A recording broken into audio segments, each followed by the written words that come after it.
Temur butun umri davomida birorta ham yirik jangda mag'lubiyatga uchramagan. Bu shunchaki omad emas, balki tarixda tengi yo'q harbiy tizim edi. Temur qo'shinni onlik, yuzlik va minglik tizimida shunday tashkil etganki, har bir askar o'z vazifasini ko'zi yumilgan holda bajargan. Uning asosiy kuchi tezkorlik. U dushman kuchlarini o'rganish uchun eng mohir josuslarni ishlatgan.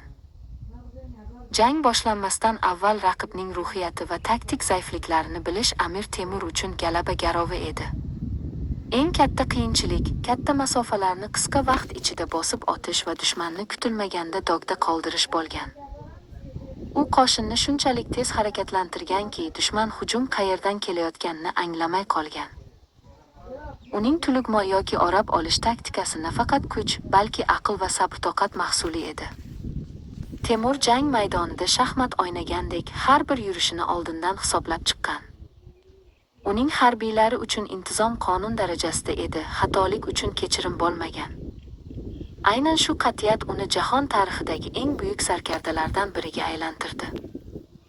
Temurning qamal taktikasi va qal'alarni zabt etish sirlari haqidagi videomizni tomosha qiling.